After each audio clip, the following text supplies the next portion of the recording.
Kebijaksanaan diplomatik Perdana Menteri Datuk Seri Anwar Ibrahim sekali lagi menyerlah di pentas serantau. Dalam insiden yang mencetus ketegangan antara Thailand dan Kemboja baru-baru ini, tindakan It's a nice slow afternoon. Nothing's too slow around here. I think we just did a very good job with Thailand and Cambodia. We had them. Akhirnya teman-teman, Thailand dan Kamboja itu sepakat untuk gencatan senjata tanpa syarat di tengah malam pada tanggal 28 Juli kemarin. Yang menjadi mediator antara kedua negara yang berkonflik ini ternyata adalah Perdana Menteri Malaysia Anwar Ibrahim. Jadi kita tahu sendiri kan bahwa dalam cerita ini, dunia dikejutkan oleh satu momen yang tidak disangka-sangka apabila Donald Trump, seorang tokoh yang sering dikaitkan dengan kenyataan tegas dan kontroversi, menyebut Malaysia dengan nada penuh penghargaan di pentas antarabangsa. Dalam ucapannya, beliau mengangkat peranan Malaysia sebagai negara yang tenang namun berpengaruh dalam usaha mendamaikan ketegangan antara Cambodia dan Thailand. Ketika banyak kuasa besar memilih pendekatan tekanan dan ugutan, Malaysia digambarkan tampil dengan wajah berbeza. Lembut tutur katanya, tetapi kuat pendiriannya. Trump dalam cerita ini menyatakan bahawa keamanan bukan dibina melalui ancaman, sebaliknya melalui kesabaran dan keikhlasan. Nama Malaysia disebut sebagai contoh negara yang memahami nadi Asia Tenggara, memahami sejarah luka dan harapan, lalu menggunakan kefahaman itu untuk merapatkan jurang antara dua negara, jiran yang sekian lama bergelut dengan konflik. Pujian itu menjadi perhatian dunia kerana ia datang bukan sekadar sebagai kata manis diplomasi, tetapi sebagai pengakuan terhadap peranan Malaysia yang sering bergerak di belakang tabir tanpa menuntut sorotan kamera. You want to trade deal? We're not going to make a deal with you if you're going to be in war. Then I called Cambodia, I called Thailand, I called Cambodia, back and forth. And after about 2 days, we ended up with the help of Malaysia. Malaysia was like a mediator. We used a beautiful facility in Malaysia because it was too hot. The other two, and I don't mean hot weather-wise, I mean it was hot. It was too hot with bullets flying all over the place. And Malaysia was fantastic, and they helped implement it. The Prime Minister was great guy, just left him.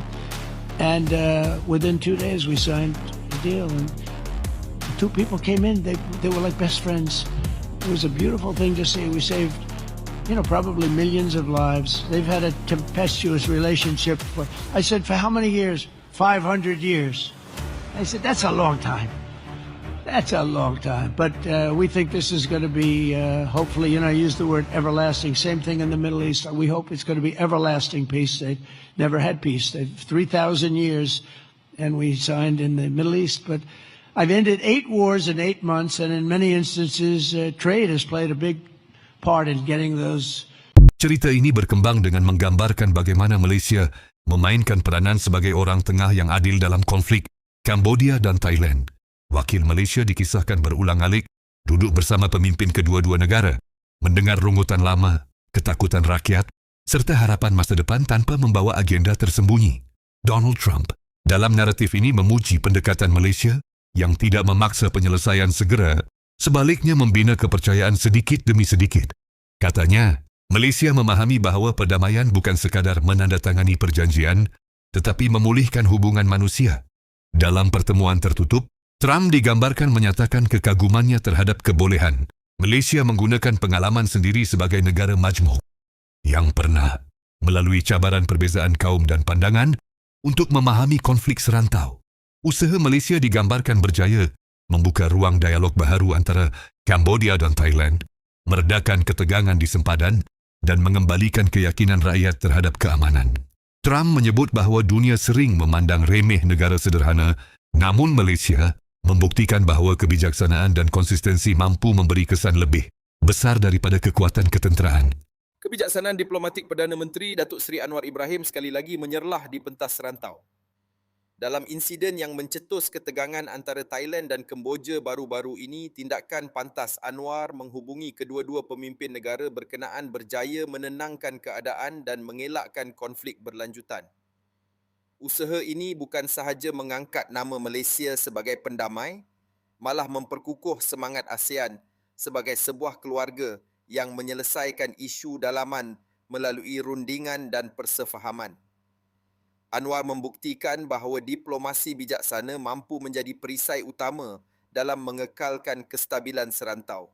Akhirnya teman-teman, Thailand dan Kamboja itu sepakat untuk gencatan senjata tanpa syarat di tengah malam pada tanggal 28 Juli kemarin. Yang menjadi mediator antara kedua negara yang berkonflik ini ternyata adalah Perdana Menteri Malaysia Anwar Ibrahim. Jadi kita tahu sendiri kan bahwa baru-baru ini terjadi konflik antara Thailand dan Kamboja di perbatasan yang menghilangkan nyawa sekitar 32 orang, bahkan sampai membuat ratusan ribu orang harus mengungsi. Thailand pun sempat mengumumkan status darurat militer. Nah, permasalahan ini dikhawatirkan ini akan meluas sampai pada akhirnya banyak yang menilai bahwa negara-negara di kawasan Asia Tenggara seperti di Indonesia, Malaysia atau Singapura itu bisa menjadi pihak yang mampu menghentikan hal-hal semacam ini. Karena negara-negara ini merupakan negara terhormat, memiliki andil besar dan memiliki ekonomi yang luar biasa. Ternyata beberapa waktu lalu Thailand, Kamboja itu sudah melakukan gencatan senjata dan ini sudah disepakati. Mereka udah jabat tangan. Nah, terlihat di foto bahwa yang memediatori kesepakatan damai ini adalah Malaysia melalui Perdana Menteri mereka Anwar Ibrahim. Ternyata perundingan damai tersebut juga melibatkan Amerika Serikat nih, yaitu Menteri Luar Negeri Amerika Serikat Marco Rubio yang pada saat itu berada di Kuala Lumpur dan membantu upaya perdamaian. Di penghujung cerita,